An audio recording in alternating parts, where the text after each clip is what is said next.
વડોદરા શહેરના સુસેન ચાર રસ્તા પાસે રોડની સાઇડમાં આવેલી ગટર ચેમ્બર છેલ્લા ઘણા દિવસથી ખુલ્લી હાલતમાં છે, જેને કારણે અહીંથી પસાર થતા વાહન ચાલકો અને પદયાત્રીઓ માટે મોટું જોખમ ઉભું થયું છે.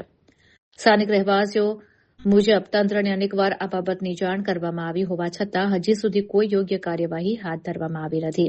ખુલ્લી ચેમ્બર હોવાથી ખાસ કરીને રાત્રિના સમયે અકસ્માત થવાની શક્યતા રહેલી છે. સ્કૂલ કોલેજ જતા વિદ્યાર્થીઓથી લઈને રોજિંદા મુસાફરી કરતા લોકોમાં અશાંતિનો માહોલ જોવા મળી રહ્યો છે. રહેવાસીઓનું કહેવું છે કે તંત્રની આ ઉદાસીનતા કોઈ ગંભીર ઘટના સર્જાયા પછી જ સુધરશે કે શું તેવો પ્રશ્નને લઈને ગણગણાટ જોવા મળી રહ્યો છે.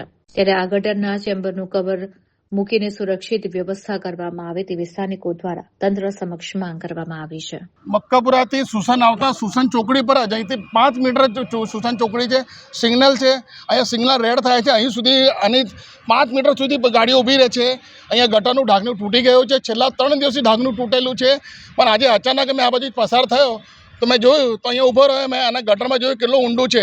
ઓછામાં ઓછા 12 થી 15 ફૂટ ઊંડું છે. મેં અત્યારે પથ્થર પર ઊભો છું. એની નીચે બી લગભગ 5 થી 7 ફૂટ ઊંડો ખાડો છે.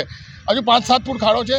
કોર્પોરેશન આજુબાજુની દુકાનો એમના ઓટલા એ દેખાય છે તોડવાનું, જે કોઈ દબાણરૂપ છે જ નથી. પણ આ ગટર કેમ દેખાતું નથી? કાલે ટીડીઓ, એએમસી, વોર્ડ ઓફિસર બધા જ કાલે અહીંયા આવ્યા હતા. આ ખાડો કેમ દેખાતું કેમ નથી આ લોકોને? અહીંયા કોર્પોરેશન કોઈ માણસો ભોગ લેવા માંગે છે કે શું કરવા માંગે ખબર નથી પડતી. તમને ખબર છે, મહિના ઉપર જ અહીંયા માંજલપુર સ્પોર્ટ્સ કોમ્પ્લેક્સ પાસે એક માણસ મેન હોલમાં પડી ગયો છે, તો તેનું મૃત્યુ થયું છે. તો એને પુનરાવર્તન કરવા માંગી રહી છે, મને એવું લાગી રહ્યું છે.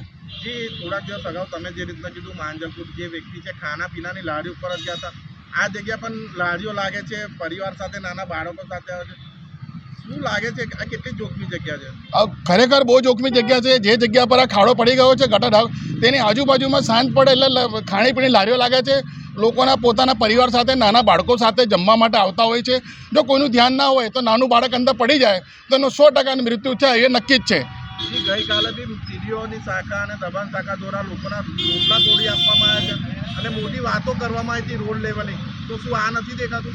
બસ એ જ કહેવા માંગુ છે, જે વસ્તુ નડતી નથી વગર નોટિસે લોકોના ઓટલા, લોકોના છાપરા તોડી નાખ્યા, બધું વસ્તુ જમા લઈ લીધી વગર નોટિસે.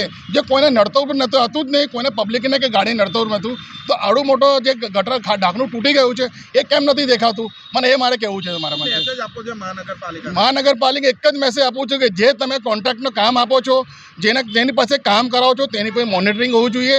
અને આજે તમારા જે તકલાદી કામ છે તેના લીધે જે વેરા ભરતી અહીં નાગરિકો છે એ બિચારા હાલાકી ભોગવી રહ્યા છે, તેનું ધ્યાન રાખવું જોઈએ.